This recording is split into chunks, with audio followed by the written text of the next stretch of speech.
नकली विदेशी मद बिक्री समय चढ़ाऊ करी विपुल परिमाण में मद जबत कला ब्रह्मपुर अबकारी विभाग। रथ यात्रा जो ब्रह्मपुर सहर में मद बिक्री उपरे कटकणा जारी करथिला प्रशासन। तेबे सहरर किछि स्थान में बेआईन भावे नकली मद बिक्री हेउथबा सूचना पाइथिला अबकारी विभाग। बेआईन मद बिक्री उपरे रोक लगाइबा पाई अबकारी विभाग पक्षरु 2टी टीम गठन करा जायथिला। सहरर बड़ बजार थाना अंतर्गत मालेसनपेटा निकटरे नकली मद बिक्री करुथबा अभियोग रे संतोष कुमार साहू नामक जड़े युवक को धरिथिला अबकारी विभाग।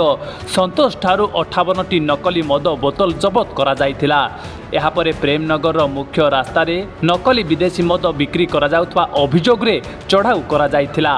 मोट 40.500 लिटर नकली मद जबत करा जायथिबा बेले 3 जन को गिरफ करा जायछि। तेबे गिरफ 3 जन युवक केउठारू नकली विदेशी मद आनी सहर में बिक्री करुथिले से नहीं अधिक तदंत चालू रहिथिबा नै सूचना दैछन्ति ब्रह्मपुर अबकारी विभाग।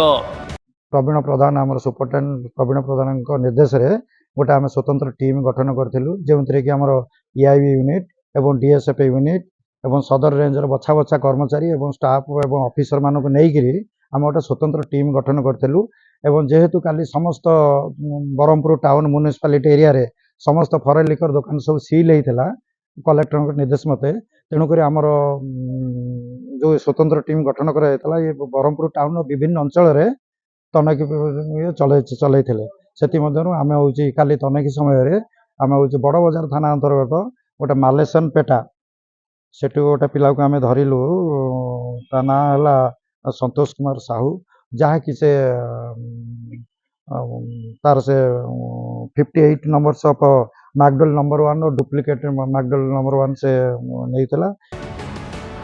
ब्रह्मपुर जगन्नाथ साहू रिपोर्ट डुमानी टीवी।